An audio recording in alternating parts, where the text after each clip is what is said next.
What's up, teammates? Back at it. Uh, little intro before we get through this. I just wanted to say thank you guys for watching because I was thinking to myself, why do I do this? Because I know why I started, and I wondered why do I continue? And it's because of you guys. The little motivation that you guys give me, even if we're a small group, you know what I mean? We got about what 25 regular viewers, which is pretty cool. I'm happy with that, and if we get more than we do, but if this is our group, then this is our group, and I'm happy with that. You know, so I I, I enjoy that part of it. I feel like more than this is a show, this is more of a gathering for us. That's why I say, what's up, teammates, from the beginning, because this is not about me, it's more about us. I don't want to sound corny, but it really is. So, thank you guys for watching. I appreciate it because it's a good motivator. Because the reason I really decided to try this in the first place is because I was tired of hearing everybody put it out the way they put it out. I was tired of the delivery, and I don't want to have that type of delivery. I want to come as positive as possible. I don't want to come off as a know-it-all Monday morning coach. I can say I disagree without saying I'm right and they're wrong. And that's the delivery I want to try to take. And that's really the reason I want anybody to watch, because I just want to give a positive delivery. I want everybody, even if it went bad, to feel better about why it went that way, right? And, you know, enjoy football and enjoy what's going on, good, bad, or indifferent. Although there is no indifference, it's either complete love or complete failure. But we still want to win or lose, and we still want to be Raider fans regardless, right? So that's why we're here, because you guys watch, and I want to give it to you the best way I possibly can. And the way I decided to give it to you is with some deeper insight, some positivity, and yeah, I think decent delivery, in my opinion. And I think I know a little something about something sometimes, and I'm not willing to. I'm willing to share that. So anyway, thanks for watching. Appreciate it. I guess I don't probably never will say this again, but I just wanted to say it for my first off riders early on, because I just want y'all to know it's about y'all as much as it's about me. And let's get to it. I don't, like I said, I don't want to come off as a Monday morning quarterback. I can say I disagree without saying they were wrong.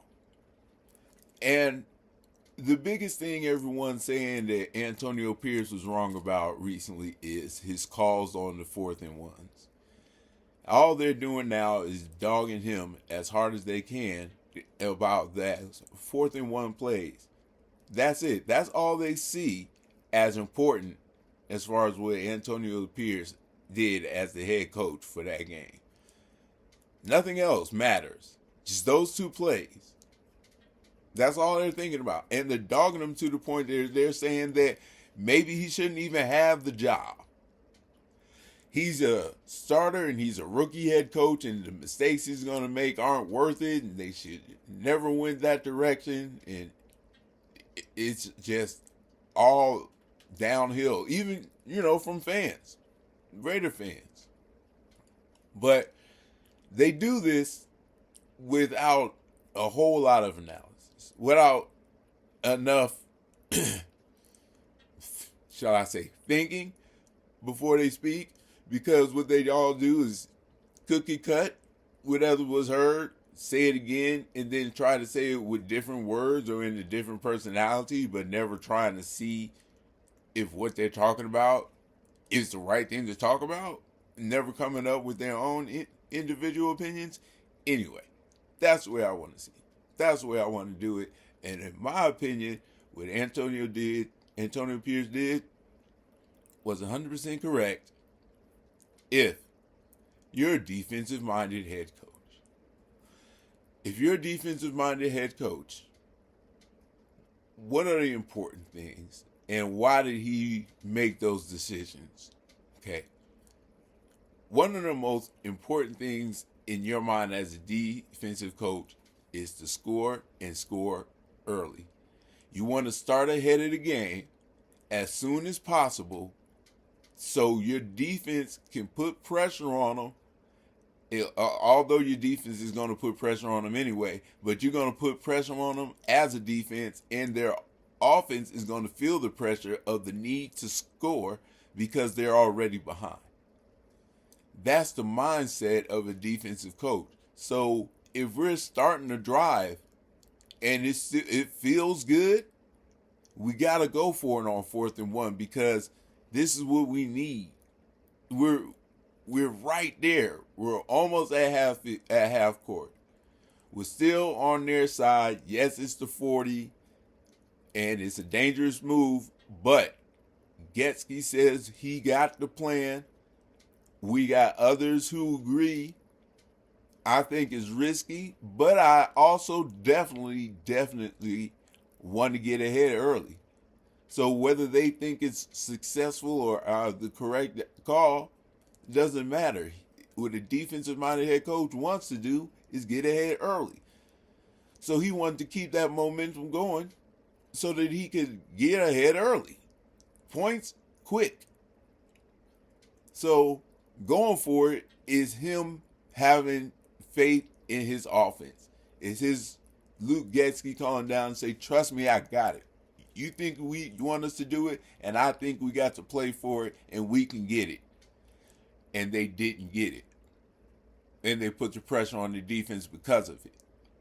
And, who was it? Antonio Pierce decided, he makes the final decision, but did he listen to Luke Getsky? Because Getsky said, look, coach, I can do this. And he trusted the fact that he felt like he can make the play. Because if you're the offensive coordinator, of course, that's what you're going to want to say. You're going to want to say, I can do this. You're not going to say, yeah, coach, we should probably just go ahead and kick this one away. That's not what you want to say. If it's the right thing or not, maybe that's not what you can admit as an offensive coordinator. You want to see your offense succeed, not your special teams perform. So, what if he did listen to Getsky? What if he did say, you know what? I'm not going to be dictatorial about this right now. Not game one, decision one. We call ourselves a triad as far as Getsky, myself, and Tom Telesco. Not to mention the defensive head coach. The defense coordinator, I don't know. Patrick Graham, Jesus Jones. But as far as offense goes, and offensive calling goes, the way the offense is ran, Tom Telesco has his opinion on it, and then on the field, Antonio Pierce has to trust Getsky because though Pierce knows offense, it's not his job to oversee the offense. That's not where he wants to be. That's not the angle he wants to run the team from. So he has to trust Getsky, and if Getsky says, give me a chance, and Pierce says, okay, you know what? I'm going to give you this chance because you asked for it, because it's early, and you don't want to kick. You asked for it, I'm going to trust you, and I'm going to give it to you. And he gave it to him, and he dropped it. So the next time comes up, what is he going to do? Is he going to trust him again? Or is he going to trust his defense? Well, the only reason we're in the game is because of the defense. And like we know, if Madsen hadn't got crazy and started reading his film so much and hurdled that guy and got to the end zone, pretty much all on his own as far as the play goes, because he just caught it in the backfield. But that was the only production the offense gave. That guy, that one play from that dude. Outside of that, we were moving it, but then we stopped and went backwards. They weren't consistent. what was consistent all the way into the third quarter. And, and halfway through the fourth, for real, it was the defense. So he decided to go with his strength. And analyzing it that way from a defensive-minded head coach, I saw exactly what he was coming from, in my opinion. And if I was going for it in that mindset, yeah, I would have made these same calls, because as far as running it from the power of defense, then yes, those would be the plays. Those would be the calls. And I think I understand that part and why he went for it in that direction. Now, I could be wrong, but at least I'm coming from a different angle, right? At least I'm not trying to dog the man and just say he doesn't know what he's doing because he didn't do what I think I should have done. They don't know what they're talking about. They don't know what they're doing. And they probably should lose their job, right? On the Monday morning, these people who don't have any interest or anything invested in the Las Vegas Raiders, especially in the what's going on in the locker room, just coming out and saying that they know everything they know, and if they didn't listen to them, then they did the wrong thing. And they can get into their use their voice over the radio and holler whatever they want to. But anyway, I don't want to be negative talking about the bad coverage out there. So be positive, talk about the good coverage. That's me, not real. So I understand why Pierce did that, and in my opinion, I would have done the same thing. So I understand that. Let's go to the second thing they're dissing because they got to find something bad to talk about. The defense, they just want to pick on something somewhere, somehow. They got to find something negative to say. And now they want to talk bad about the defense and our ability to stop the run.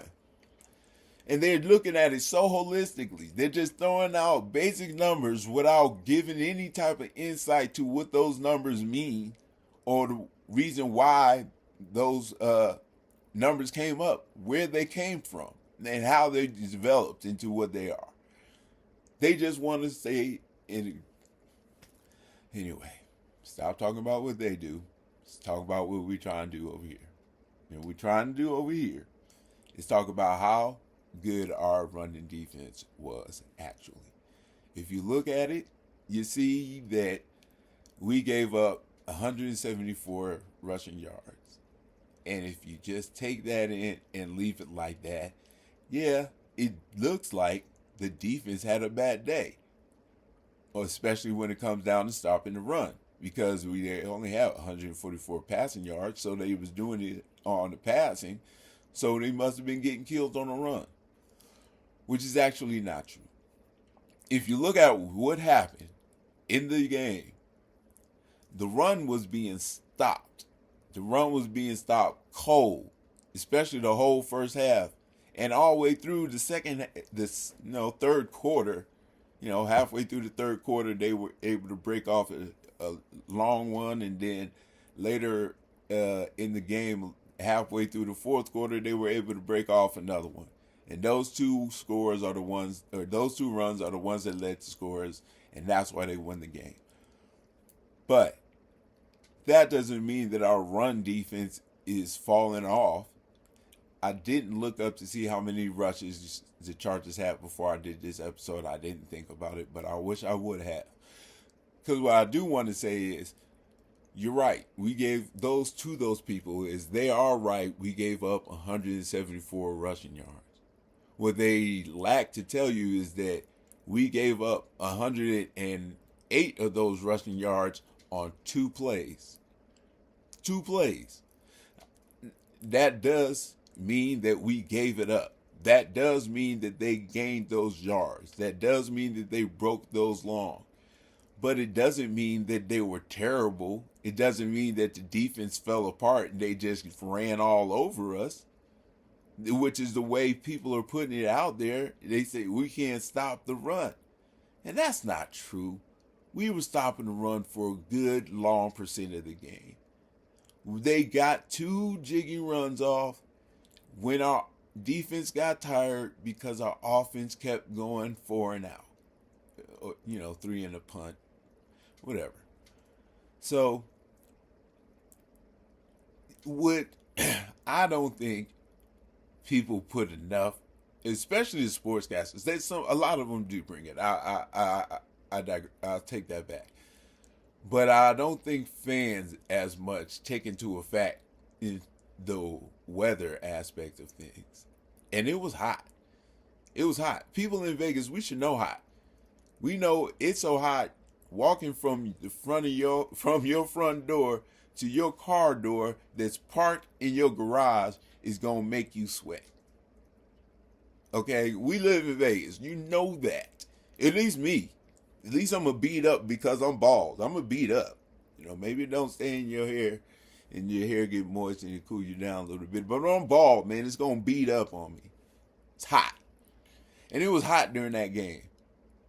And they was playing hard. And you can't play that hard, that hot with that little rest and not you're hydrated, but you can't stay completely hydrated when you're working that hard. The sweat is going to pour out more than this Gatorade can pour in. And these men get tired. And if they were doing an excellent job all the way until, they got too damn tired. And I think they should be given credit for that. They should be given credit for the fact that the biggest run that they had came halfway through the fourth. The second big run, like I said, was halfway through the third. But in the first, they were shut down. They broke one big off, and that led to a field goal. They broke the next one off. That led to a touchdown, which ended it for us. But, the touchdown was just kind of an add-on. We still could have done something if our offense could have done anything. Even if Daniel Carson would have made the field goal he missed, the thing could have been different. But, that being said, things weren't different. That's the way it went. But, it's not the defense's fault. It's not the run defense fault. And if you look at the way it came down, it's obvious that we shut them down until we got tired and we made small mistakes on a couple of plays and they broke loose. And those plays were the ones that made the difference. But like I said yesterday, if you keep running and you keep running and you keep running, eventually you're gonna break one. You have to. It's just the law of attempts.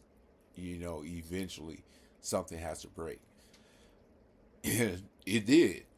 And if we would have kept running the ball, eventually, I believe something for us would have broke. Just the law of the attempts. So, I'm not worried about our defense. I'm not worried about the run defense. I think everybody else should be less worried about the run defense.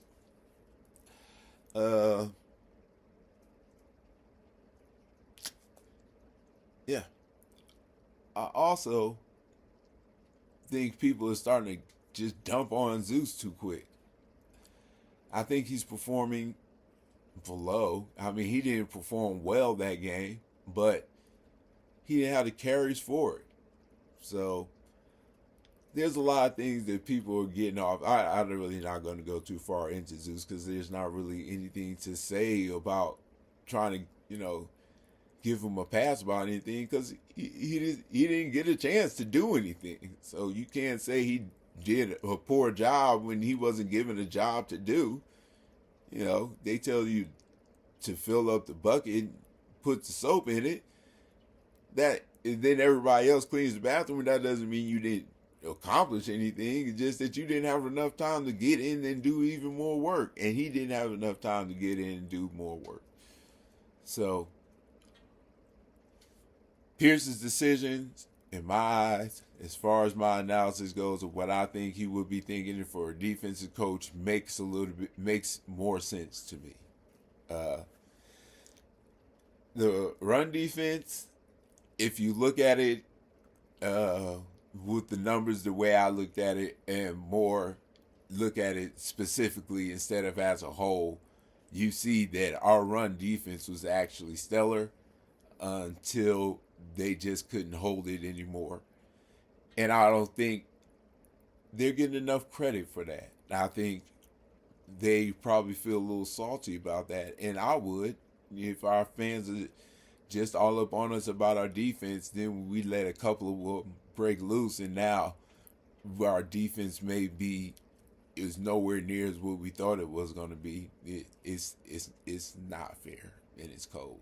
And I'm not redoing that to our defense. Just won't. Our offense needs our running game. It needs us to get some carries, some more carries, a lot more carries. And Mitchell needs to get under center. We need to change the whole daggone game plan from what we did last week to this week. And I think, I don't know. I really don't know. I was going to say I think we will, but there's really no reason for me to think that we will. So we'll see what we do and hope for the best. We're against a strong team, but it's not to say that we can't get it done. It's just to say that we have to figure out how to get it done. And since we know what we did last week didn't get it done, hopefully we come out with something this week that they believe has a chance of getting it done that's different from last week. So we'll hope for the best, and I think we will get their best, and we don't know if their best will be good enough. So just hope for the best. With that being said, check this out. Aiden O'Connell jerseys. It's brand new. I get these custom jerseys. You guys see me wearing these jerseys all the time when I do shows because I do different colors. I do that so I know which one to mark out for whatever, so I can figure out how to paste the video. So I say, okay, I wore this shirt and I remember which video it is. So anyway, that's one of the shirts. There's another one, the Army Fatigue one. I think is fresh. Like I said, Aiden O'Connell. And this brown one, I like myself. Also, of course, Aiden O'Connell. This has that desert brown. These are things that are custom made and hard to find. I got them, and I love it, and I couldn't wait to get them. I was excited. Couldn't wait to get them. They came in the mail, and when I got them, opened them up, it was the wrong dag-nabbit size. So, what am I going to do with them? I know what I'm going to do with them. I'm going to give them to you guys if you want them. So, I'm going to leave my email address in there. I don't mind because I really don't look at my email address. And if you send me hate email, it won't matter to me because I'll just delete it. It'll go up to 1,000 emails, and then I'll probably delete it. So I really don't mind putting my email address out there. I'll leave it in the link below, like a professional would say. And if you want it, you can have it. Just ask for it and give me, somewhere where you're comfortable with me to have the address to send it to, and I'll send it to you. First come, first serve. You want it, ask for it, you got it. It's double XL, so that's why I can't keep them or won't keep them, because what the hell I'm going to do with them? It's better for them to be out my sight, and it's even better for me to give them to somebody who would enjoy them. And if somebody out here would enjoy them, let me know. You can have them. All right. So remember, can't win them all. Clouds get dark. You look for something bright.